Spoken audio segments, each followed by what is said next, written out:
Bitcoin represents something special because it's sound money, which means, you know, if you have sound money, you actually don't have to grow your cash flows faster than the rate of inflation to actually live happily ever after.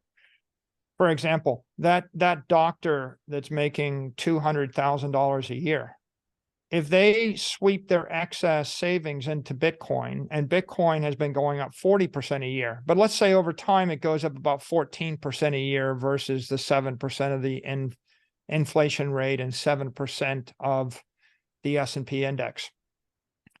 A company with a low growth rate, but holding a balance sheet that's got a high growth rate, is a well-endowed institution, right? You can grow your salary by 3%, but your balance sheet will grow by 14%, and the inflation rate only is 7%. So you actually get ahead of the curve by investing in something which is a higher quality asset than all the other assets, right? And that means over time, you can sort of just be a doctor and go about your trade, and or a restaurant owner or something, and you just don't get squeezed out of existence. So, I mean, there's something nice about that.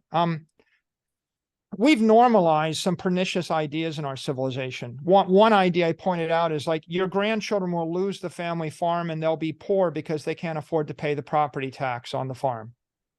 We've normalized it. Like somehow we blame them.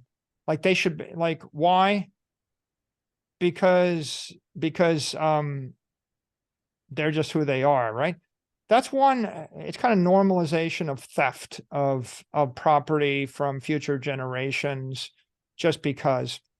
The other thing we've normalized is the idea that if you're a company and you're not growing 10% a year, you're a failure.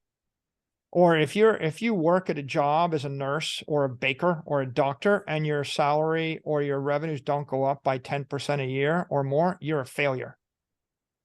Like what? Why? Like if you went to Harvard University and you said, well, you got to actually train 10% more students every year or you're a failed institution.